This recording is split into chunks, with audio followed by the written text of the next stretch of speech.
John Elway. I'm trying to find one rushing touchdown quarterback in the top 20. Let's see. Brady, Breeze, Manning, Favre, Roethlisberger, Rivers, Marino, Matt Ryan, Eli Manning, Aaron Rodgers, John Elway, Matthew Stafford, Warren Moon, Fran Tarkenton, Carson Palmer, Testaverde, Bledsoe, Fouts, Flacco, and Kerry Collins. There ain't one dude on here that's got anything to do with rushing touchdowns.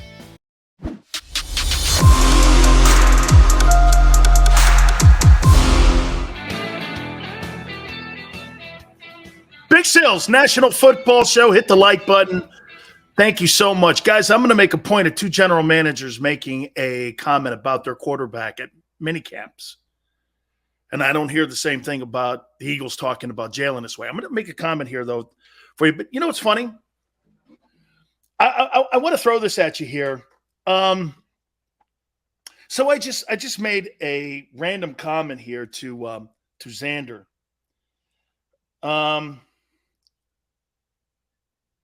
So Curt Schilling's busy. See Curt Schilling, he's a little busy today. Okay, so Curt Schilling said just now he's a little busy. So I'm working on getting Curt Schilling. So he just texted me. You guys like to hear Curt Schilling? How does Curt go over in Philly? Does he go over well? Does Curt go over well? So in the timeout, I'll get back to Curt and tell him you guys probably want to hear from him. Would you not want to hear from Curt Schilling? So we'll talk to him today. We'll talk to him sometime, hopefully this week. Xander just said something to me.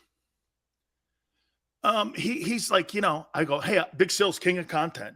He goes, I'm baking a cookie for you. He's right. Don't talk to me about people working hard and getting better and being a better teammate and all this and that. And, think people give a shit about Aaron Rodgers in Green Bay with all that? They only carry throws for 44 touchdowns and 4 picks and has won back-to-back MVPs. That's all they care about. Nobody cares not if you're a good dude or not. This isn't Father of the Year. Nobody's voting on Person of the Year, Father of the Year, Man of the Year. We're voting on whether or not this guy could be the guy moving forward, your dude that's going to carry you potentially to another Vince Lombardi trophy. It's all this is about. Well, he's not really the guy. Well, who cares? Who cares? Okay? Zach says, Silz, why would they commit to him if they're not sure on Hurts? Hurts knows he has to prove his worth. That's all I'm saying, Zach. Zach, I'm not disagreeing with that. That's the topic, kind of. And my question to you is, who do you think wins the job for his respected team? Carson Wentz? Who has a better chance? Who's got the better skills to keep his job? Jalen or Wentz? Take all that other shit out, whether you hate him or not. Who's got the better skill set to keep his gig? Okay? Okay? Smile, you like Schilling? Daz, he should be in the Hall of Fame. Okay? Curt Schilling should be in the Hall of Fame. Yeah, you take a look at his postseason, then you line it up next to Clayton Kershaw, and who would you rather have? Curt Schilling in the postseason or Clayton Kershaw? I'll take that guy, but I'll take probably Madison Bumgarner more, but I'll take Curt Schilling over Clayton Kershaw any day in the postseason. What's up, Jake? Okay. Daz, Schilling is a spectacular pitcher. Okay? He's right in that conversation with Pedro and them dudes. Okay? So let me get to real quick. One thing. You see, Kyrie, you want to know what arrogance is in sports? Let me show you what it is. Kyrie Irving's on a podcast. I don't know, some stupid podcast he's doing. And he goes like this. He goes, yeah, if I was probably more mature, we would have won more championships in Cleveland. Like I am now. Who said you're mature now? Okay? You're a cancer. You were a cancer in Boston. You're a cancer in Brooklyn. Okay? You're a cancer. And I don't mind a cancer if he shows up and plays. But when you're taking months and days off, I'll play with a cancer. But you got to show up, son. If I was more mature. Who said you're mature? Here's the guy that gets paid max money who doesn't have to give a shit about anything. That's why these NBA guys are the most standoffish and the most unapproachable athletes in American sports. They look down on you. Their money's guaranteed. 5 of the top 10 highest paid guys in the world in sports are hoop players. Why should they give you the time of day? They don't. That's why hockey, football, somewhat baseball, these guys are more accessible to their fans. The hoop guys aren't. They don't give a shit who you are. Do you really think that James Harden's sitting around worrying about what Philadelphia sports fans think, whether or not he gets a max deal? He knows he could opt in and get that $46 million and play into the 2022-23 season, and you owe him a boatload of money. Think he gives a shit? You think LeBron cares his shoes are made in a communist country? Of course they don't. Dude, Chris, they're just weird dudes. Yeah, hey, my problem with Simmons is he doesn't show up either. Joe says 16 TDs, 9 interceptions isn't good enough. Dude, 16 touchdowns and 9 interceptions. Think about that for a second, Smile. Jalen Hurts threw for 16 touchdowns in 15 NFL games. And you're telling me that's a franchise number? Baker Mayfield in his first year quarterbacking the Browns, I think, threw for 28 touchdowns, and he's considered a stiff. If I'm not mistaken, I think Baker Mayfield threw for 28 TDs. And he can't find a job. 16 touchdowns. 16 touchdowns in like a 10-game league is good. In a 17-game league, NFL, that's terrible. 16 touchdowns. 16. That's got to be one of the lowest numbers for starting quarterbacks in Eagle history. I'll take Baker over Hurts all day. I don't know if I'm doing that, Matthew. I don't know if I'm doing that. I'd be all right with Jalen over Baker Mayfield. I don't know. I think that guy, I don't know. I think that guy, quite frankly, I think he's a high school quarterback. I think Wentz will play well, but Washington will lose and scapegoat Wentz. Could be Davey. So you're just going to forget about the rushing TDs. Rushing TDs don't mean shit. Great. The rushing TDs for a quarterback. Let's see the great ones in the NFL's history. Hold on for a minute. Okay? I don't want Baker Mayfield, Xander. No freaking way. Let's see. Oh, Kurt Schelling texted me again. Maybe we will get him on today. I don't know. Let's see. Top 10 passing quarterbacks in NFL history. Let's take a look at this. Let's take a look at this for a second here. Rushing. Let's see what rushing. Let's see. Let me put the glasses on for this one. Rushing touchdowns. I just heard you're going to forget about the rushing touchdowns. Let's see. Tom Brady rushing touchdowns. Drew Brees rushing touchdowns. Peyton Manning rushing touchdowns. He's third. Brett Favre rushing touchdowns. Ben Roethlisberger's fifth, rushing touchdowns. Phillip Rivers is sixth, rushing touchdowns. Dan Marino, seventh, he's rushing touchdowns. Matt Ryan is eighth, rushing touchdowns. I'm trying to find a rushing touchdown.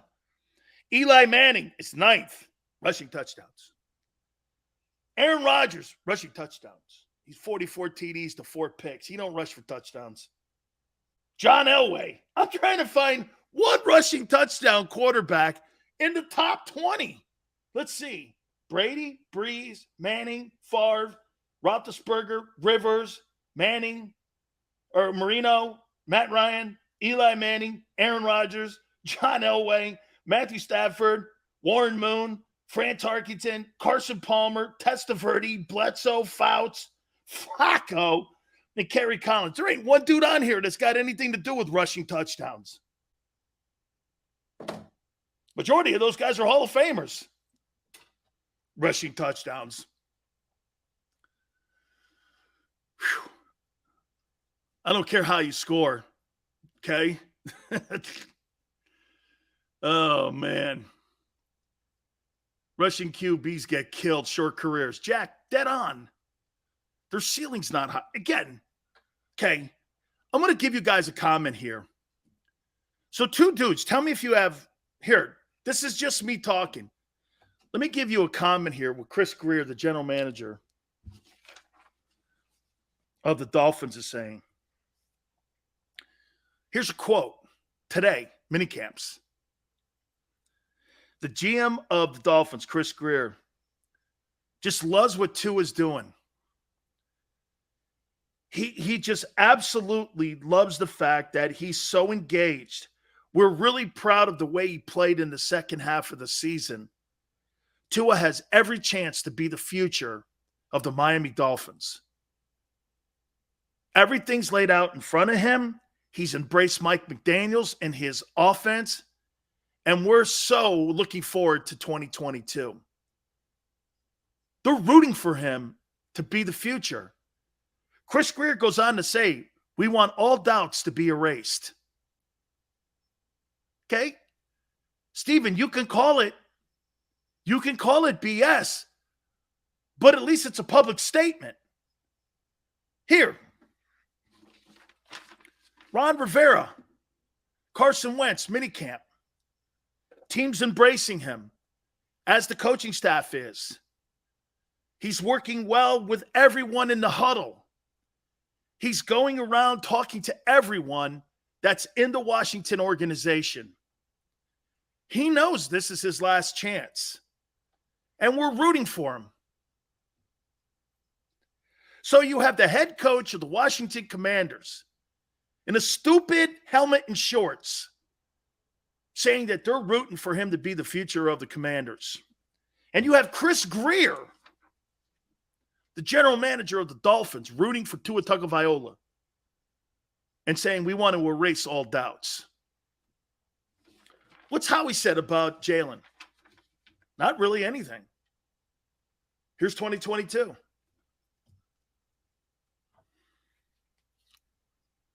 No, the Commanders did win the division 2 years ago.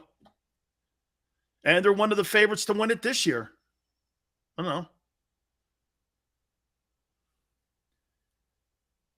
Eagles did a few times already about you're stuck on it.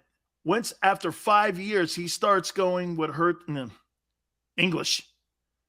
You guys think Hurts will play out 23, his last year of rookie deal without an extension? Absolutely. They're not going to extend him. You think they're going to pay Jalen Hurts $45 million? Never in a billion years.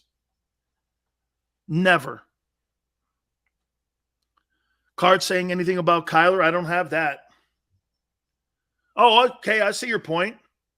Yeah, Steven, Steven, I'll say this, what they're saying about Kyler Murray. We'd like to have a deal done by September. I don't really need any coach talk when you're talking contract by September. You put a $200 million deal in front of me, I don't need coach talk. I don't need anybody patting me on the head. Hey, we love you. We're embracing you. I don't need any of that. You're $200 million. Okay, I know you love me now. See, that's what people always know this. Your value is what you make. Or what you make is the value on what others see you. And then you reciprocate that with the respect back to them.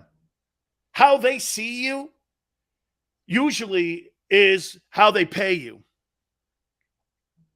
Okay? Just remember that. That coach speak, I love you. You're great. You're doing great. This, you're wonderful. God, you do everything with the. Oh, great. My paycheck is what? We're men here. You don't have to bullshit me. Okay? We're men here. So, mm.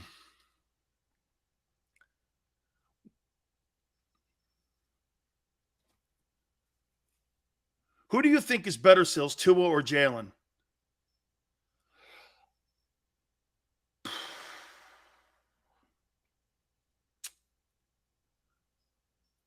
You know what? Who's better, Tua or Jalen? I think Tua's more accurate. I think he's more accurate. I think he sees the field better. I think Jalen is more athletic. I think Jalen's more of an athlete. See, Jalen is an athlete playing quarterback. He's an athlete. Like, that's the guy who's great at everything. He could probably hit a golf ball 400 yards, and probably play tennis out the ass. Probably a great hoop player, too. He's the guy you hate because he plays everything great. He's a great athlete.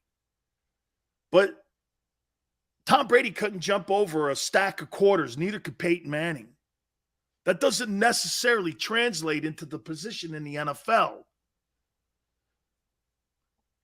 Steven says no one knows yet. So, I mean, but Jalen is a great athlete. Yeah, I was waiting to hear Xander. Xander says Tua. And Tua's more accomplished. Tua's more accomplished. Okay? Plus, Tua got the most important thing that Jalen Hurts never got. You know what that is? He got the endorsement of Saban. He got the endorsement of the offensive coordinators that were in Alabama. Jalen didn't. Once Tua got in there from Hawaii, that was it. They were waiting to replace him with him. You don't take a kid out in a national championship game and put a freshman in. Really? I can't think of anything like that in my life. Well, here, let me put the kid who was in high school in last 6 months ago. Do you understand how crazy that is? Jalen was the SEC Player of the Year. And Saban goes like this, and we're going to put the freshman in who was in high school 6 months ago. That's pretty impressive. What was he, 16? Puts a 16, 17-year-old kid in the national championship game and sits the SEC Player of the Year down. I don't know. Dude, that's a big deal. You do know Tua is older than Hurts, right? Yep. Okay. Tom Brady's older than Hurts. So you think Jalen's going to be better than Brady when he gets to 44? What's that mean? Dude, talent has no age. That's why I said that thing with Breeze yesterday. You imagine walking off the field if you're Jalen Hurts, and instead of seeing Nick Sirianni's face, I get to walk over to Drew Brees as my number 2 guy and go like this to Breeze. Drew, yeah, man, that safety came down. He goes, yeah, you didn't look him off enough. Drew talked to him like that. Okay? Sirianni can't see that. He's play calling. Drew sees it because he's done it. Don't you want one of those guys on your team? Holy cow. Dumb takes. Okay? Dumb takes. This Brady guy may be pretty good one day. Well, that was evident when Belichick went like this. I'll tell you what we're going to do. We're going to go back to Tom Brady instead of the $100 million guy who we gave a contract extension to in Drew Bledsoe. That was a gut feeling and a gut move. It was a franchise building move. There's been two of those recently. When Pete Carroll decided to go with the third rounder, Russell Wilson, over Matt Flynn, who they made a $17, $18 million investment with, was a backup quarterback to Favre, and decided to go with the third rounder. That was a franchise changer too. Quarterback decisions. By the way, I'm going to say this. We got to do a timeout here. Nick Sirianni's ass is on the line here with this move. Okay? I'll explain. Hit the like button. Hour 2. Keep it right here on the National Football Show.